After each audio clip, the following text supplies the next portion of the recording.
Ola de novo, que tal? Estamos de volta en tempo de preguntoiro. Esta é unha semana na que nos toca a ronda de conversas cos voceiros dos grupos municipais e, como é habitual, comezamos polo BNG e con Rubén Cela. Boa noite, benvido. Moi boa noite.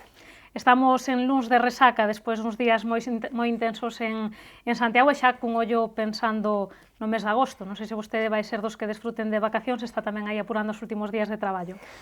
Bueno, intentaremos coller tamén aí uns días de descanso, porque a verdade é que este último ano pues, foi bastante complicado a todos os niveis e eu creo que nos fai falta un pouco a todos para cargar as pilas para comezar o novo curso, que vai ser un curso tamén moi intenso e moi importante, pues, do mellor xeito posible. Por lo tanto, algúns días pues, intentaremos poder collelos para airear un pouco. Bueno, despois destes días intensos, non? Na capital galega, con moitos actos, moitas cousas que comentar, imos empezar falando dos actos do día 25, unha cita moi importante pro BNG.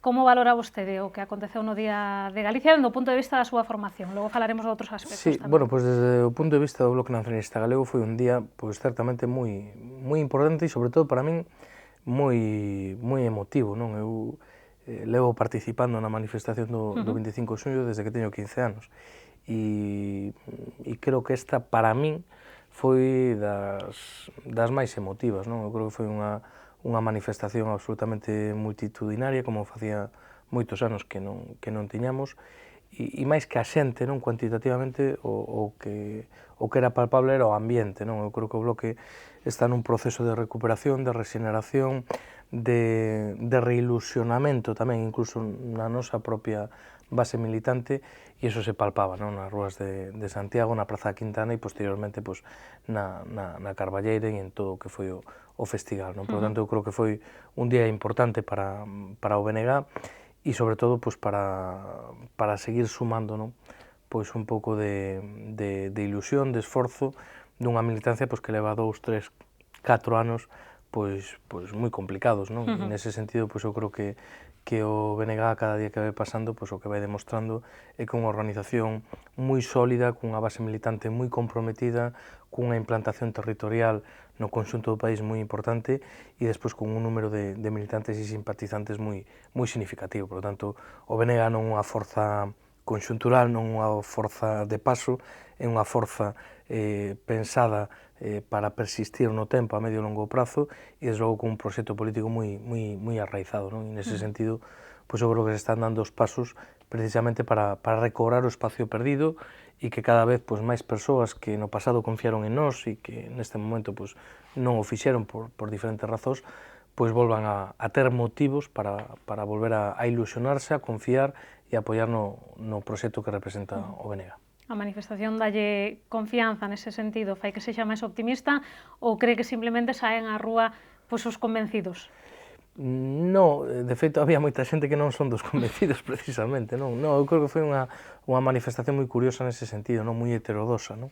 No sentido de que había moita xente participando na manifestación que non eran militantes do Bloque Nacionalista Galego e eu creo que é un moi bo síntoma e, desde logo, bueno, pues, non quere dicir nada, pero ao mesmo tempo quere dicir moito, non?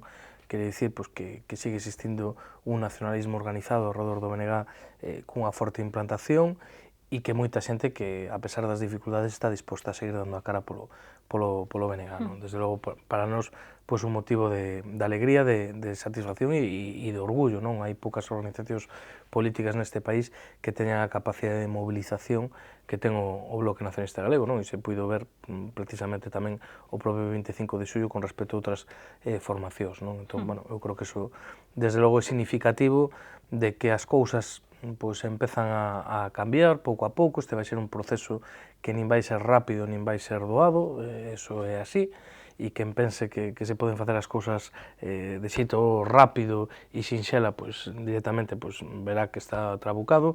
Isto vai ser un proxecto e un proceso pois longo e complexo.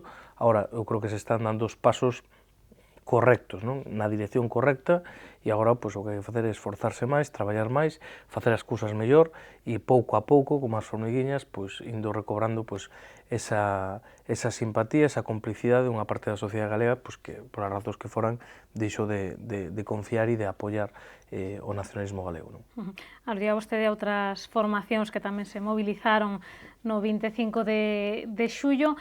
Era curioso escoitar nos diferentes escenarios a todos os líderes destas formacións falando de unidade.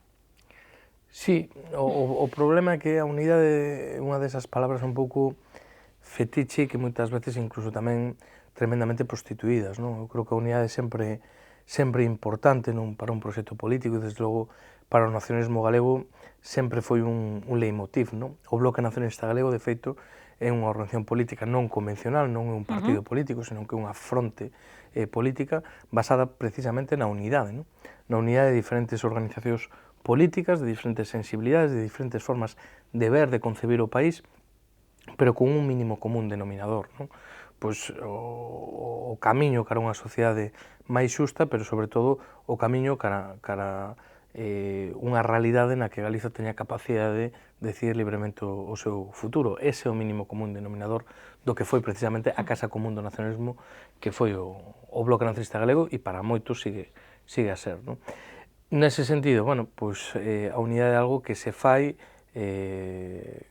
traballándoa, camiñándoa, e non simplemente dicíndoa, non?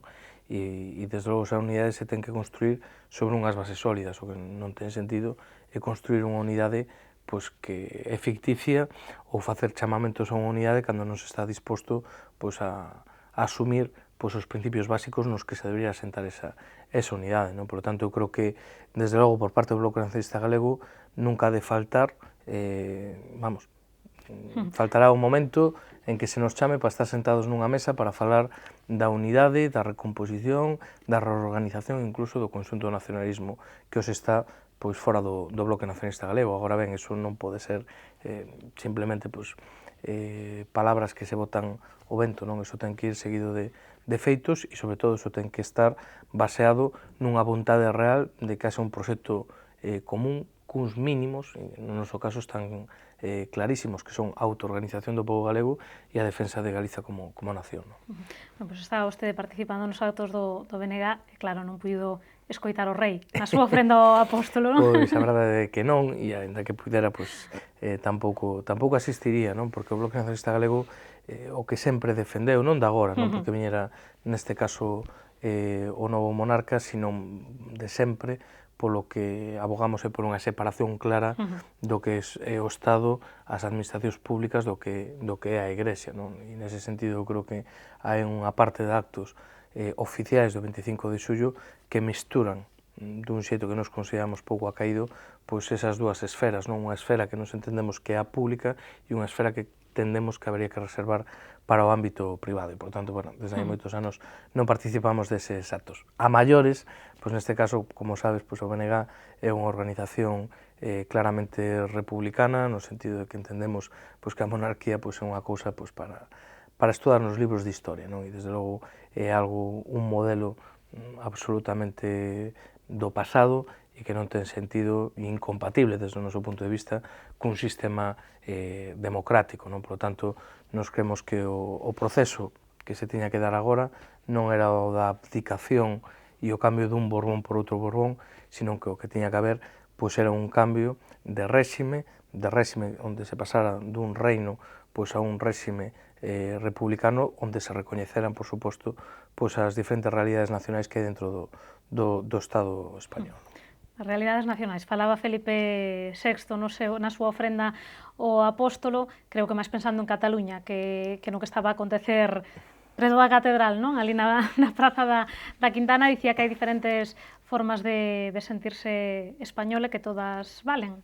Non, o problema é que se ti te fixas o proceso histórico de composición do actual Estado español, sobre todo nas últimas décadas, o que vimos é un proxecto absolutamente fallido na Constitución, non? Quer dicir, na Constitución española pois intenta solventar o que para naquel momento os dirixentes do Estado español era un problema, que era o problema nacional de Euskadi, de Cataluña e de Galiza, pois con unha solución do chamado café para todos, non? E que deu lugar pois este Estado das Autonomías, con 17 comunidades autónomas, con todo o dislate que supón en sí mesmo, non? Eu creo que tantos anos despois e nun momento onde non hai a presión que podía haber naquel momento do exército, nin de tantos anos de ditadura, o que non ten sentido é manter artificialmente un modelo, unha arquitectura institucional no Estado español absolutamente caduca e que ten amosado que é un absoluto fracaso, non? Eu creo que é un momento pois, de replantexarse absolutamente todo, non? E nese momento eu creo que non valen as medias tintas, non? Eu creo que vai haber intereses bueno, pois de volver a falar de cuestións como Estado federal, como toda unha serie de cuestións que na práctica pois, vai ser modificar todo o que haxa que modificar para que non se modifique nada do sustancial, non? Eu creo que desde logo ese modelo que non conten co bloque nacionalista galego, non? O Estado español ou se articula como un verdadeiro Estado plurinacional onde se recoñece que existen diferentes realidades nacionais que teñen o legítimo dereito a decidir libremente o seu futuro ou simplemente non será, e será un Estado fallido, non? Estamos ás portas dun referéndum histórico en setembro en Escocia, hai movimentos de fondo moi importantes pois, en Flandes para outro modelo de Estado fallido como é o caso de Bélxica, ou tamén movimentos moi de fondos no caso de Irlanda de cara a un referéndum de unificación do conxunto de Irlanda, non? As portas dese referéndum anunciado no caso catalán e tamén dunha gran alianza entre o conxunto do nacionalismo vasco para ir a un proceso similar en Euskadi, non? Nese sentido, eu creo que o que hoxe é evidente e que ninguén discute que as cousas están a mudar, a pregunta é que vai a mudar, como, para que, e sobre todo a pregunta máis importante, que papel vai xogar Galiza en ese proceso de modificación da arquitectura institucional do Estado español, non? Nos o que temos claro é que ou existe un nacionalismo galego forte, con presencia social, con presencia institucional, con capacidade de actuación e de influencia, ou perderemos o tren. Non? Perderemos o tren. Eu creo que o que sería absolutamente terrible para Galiza é que puidese haber calquer tipo de modificación da configuración territorial do Estado español onde Galiza quedara 1 milímetro por detrás do estatus que adquiran Euskadi ou Cataluña. Non? Eu creo que eso sí que sería terrible para o noso país e eu creo que nesa é onde debería haber tamén unha unidade maior, incluso pues, das forzas políticas galegas que lamentablemente pues, hoxe non hai. Seguro que deste tema se falará moito no vindeiro curso político. Seguro. Imos seguir lembrando un pouco o que pasou nestes días en Santiago, falamos dos actos do día 25 e o día 24 foi outro día moi sinalado, aniversario da traxedia de Angrois, que non estivo ese aniversario exento de polémica. Non estivo exento de polémica porque as cousas se fixeron rematadamente mal, non? Eu creo que por parte do goberno galego se actuou con unha gran insensibilidade e cunha falta de, iba a dicir, non de tacto, eu creo que cunha falta absolutamente de todo con respecto ás vítimas, ás familias e aos seus seres queridos, non? Eu creo que a homenaxe que queren as vítimas, ás súas familias, non é ninguna medalla. A homenaxe ao recoñecemento que queren é que se saiba a verdade, toda a verdade do que pasou aquel 24 de xullo en Angrois, que se depuren todas as responsabilidades que se deriven desa verdade e, por outra parte, que se faga todo o que haxa que facer para que algo así non volva a acontecer. Non? O que non é normal é que un ano despois pois, non este instalado, por exemplo, o RTMS na entrada a Santiago de Compostela. É unha cuestión absolutamente inconcebible. O sea, está clarísimo que unha tragedia así, se chega a acontecer en calquer país do noso entorno, un ano despois non estarían igual. O sea, ninguén se lle pasa pola cabeza que pudiera haber un accidente así en Roma, en Berlín, en París ou en Londres e que un ano despois, puidéndose instalar, non estivese instalado o RTMS.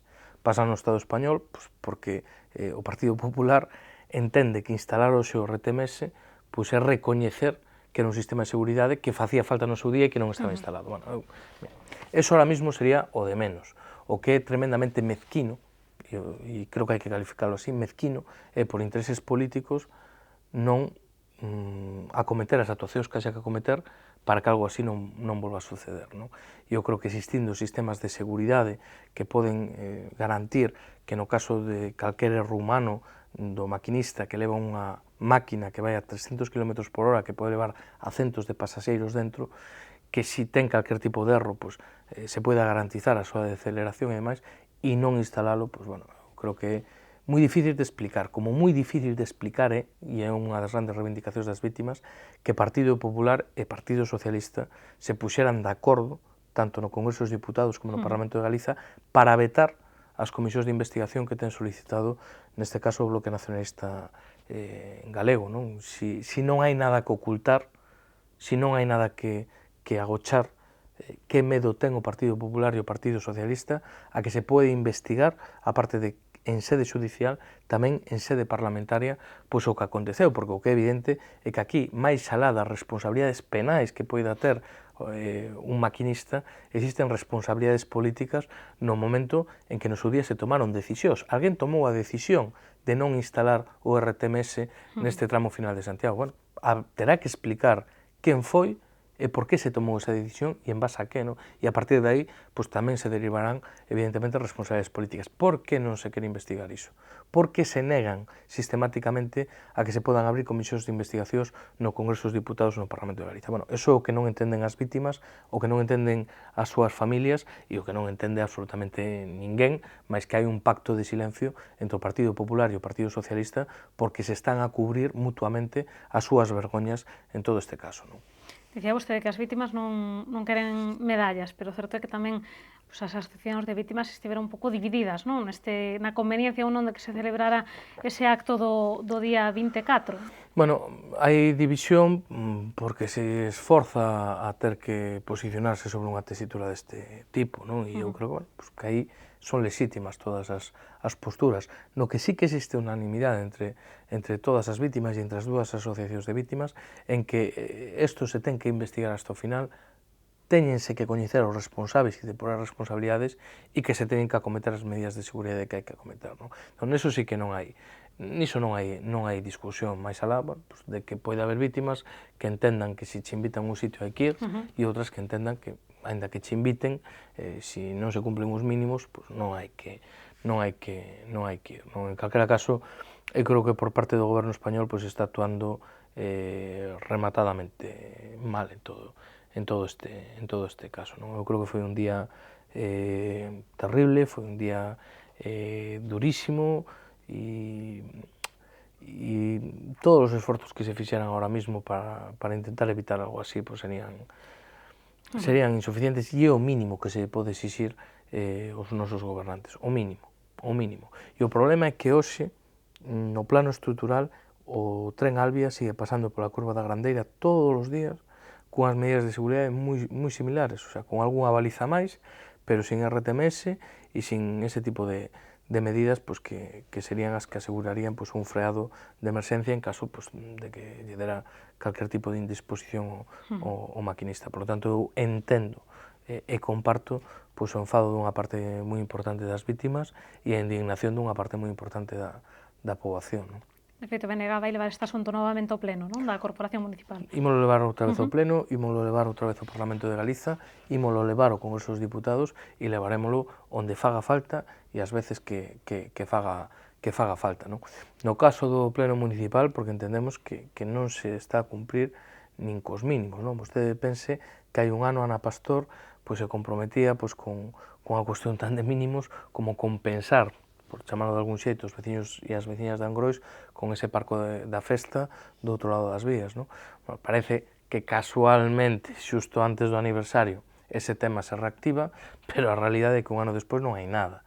Non? Entón, bueno, ni siquiera con eses mínimos, xa non entremos pois, en cuestións de seguridade da instalación do RTMS ou dos compromisos coa estación intermodal ou con outro tipo de cuestións. Non? Por lo tanto, bueno, eu creo que queda moito por andar e que, desde logo, a nosa función neste caso é seguir a presionar, non? A presionar porque se investiga ata o final e, sobre todo, para que se corrixan eses erros estruturais na entrada de alta velocidade a Santiago de Compostela. Non?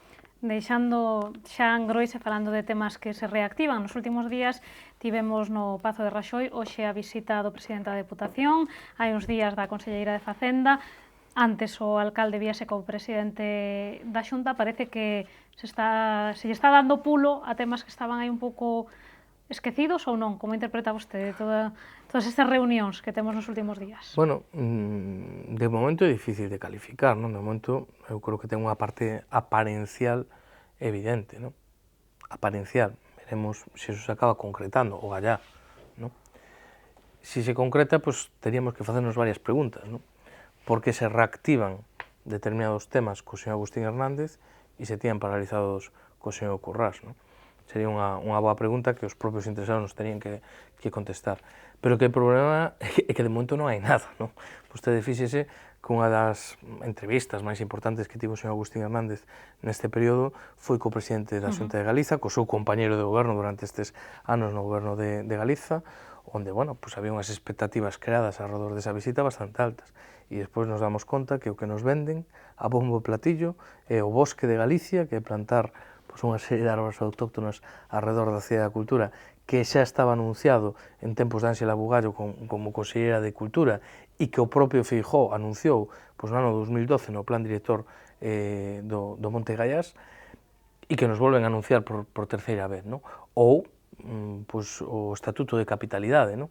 Onde é un acordo que por rutina se vai renovando, que se vai facendo todos os anos, que ven da época de Fraga e Ibarne e que en concreto este ano pues, sigue sendo unha cantidade a máis reducida da súa historia. E aínda así, pues, no, véndenolo como un gran logro, non? Cando pues, moi lonxe diso, pues, é algo totalmente habitual e ademais moi por debaixo de realmente o que lle correspondería para Santiago. Por tanto, bueno, todas esas visitas, pues, habrá que ver, non? Hoxe mesmo, pues, a que tivo co señor Diego Calvo, pues, non deixa de ser a asinatura dun convenio, pues, que se ven asinando de xeito tradicional todos os anos, de colaboración en materia turística, como noutras visitas que tivo ata agora, non? Tanto a conselleira de Facenda como de outro tipo. Por lo tanto, bueno, de momento, fotos saca bastantes o señor Agustín Hernández, reunións formais con outras administracións ten bastantes, a cuestión é que eso se concrete en cousas positivas para Santiago, que de momento, contante e sonante non hai nada, non?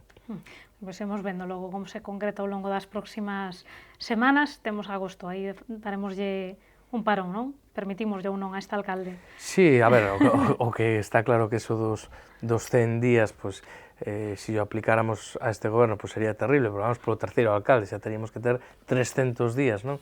Sin facer oposición, cousa que non é razonable, non? Por tanto, eses 100 días non os vai haber, nos seguiremos facendo unha oposición exixente, ao mesmo tempo que daremos, desde logo, a nosa man asuntos que sexan importantes para a cidade, como xa o demostramos co asunto da planta judicial, onde pues, estivemos a piñón fixo co goberno na defensa da planta judicial de Santiago de Compostela, pero tamén estaremos moi exixentes nas cuestións que nos entendamos que non sexan boas para Santiago, non? Nese sentido, pues, o mes de agosto é un mes complicado, non? Porque a administración en xeral, pero en concreto a administración municipal, pues, ten unha paralización importante, porque unha parte importante dos seus traballadores collen vacacións que tamén son necesarias e que é un dereito laboral de todos e todas elas, e, por lo tanto, eu creo que vai ser unha boa etapa para que este novo goberno pues, se vai aclimatando, non? Porque un dos problemas de toda esta historia tan rocambolesca, non? De ter 3 alcaldes nun mandato, de que ahora mismo queden solo 2 concelleiros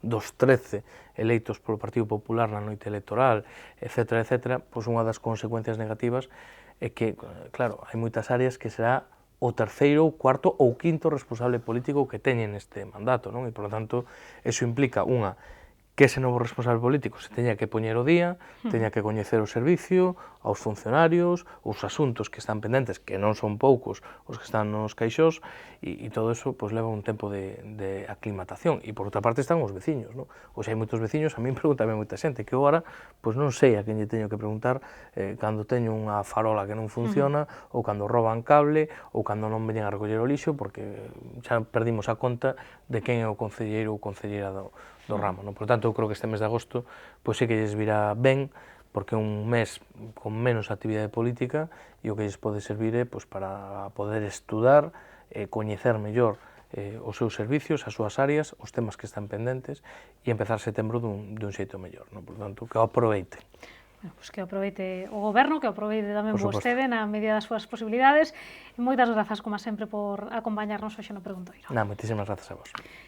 Isto foi todo no Preguntoiro doxe, xa saben, poden seguir pendentes da actualidade a través del Correo Gallego ou de Radio Obradoiro. Nos volvemos mañá a iso das 8:15 da tarde. Grazas por estaren aí.